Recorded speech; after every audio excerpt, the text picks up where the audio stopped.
next target mga master, papagandahin ko yan. Ayan.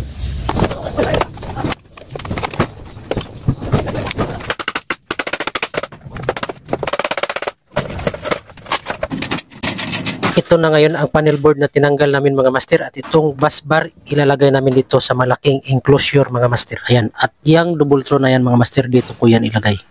Ayan, magiging ganito na ang itsura niya mga master. Ito na ang magiging bagong panel board niya dyan mga master, para safe at malinis, dahil ang lumang panel board mga master walang takip. Magiging ganyan na siya mga master. Tingnan nyo.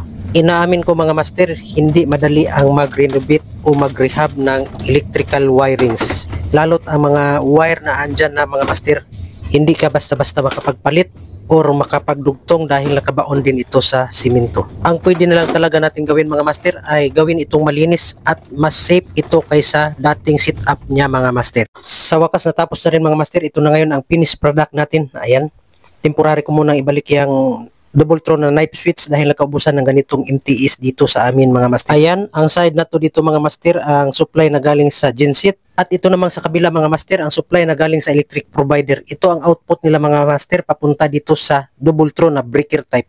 At itong sa kabila ng mga master, ito ang supply na galing sa solar na hybrid. Ayan, ito ang output nila mga master, papunta dito sa ating main circuit breaker. Ayan, dito na sa distribution. Ayan, ito palang bus bar na pinagkabitan ko mga master. Ito rin ang bus bar na sa panel board galing na tinanggal ko dito mga master. Sa mga baguhan dyan, sana makakuha kayo ng ideya. Paki-like and share lang po kung nagustuhan nyo ang aking video.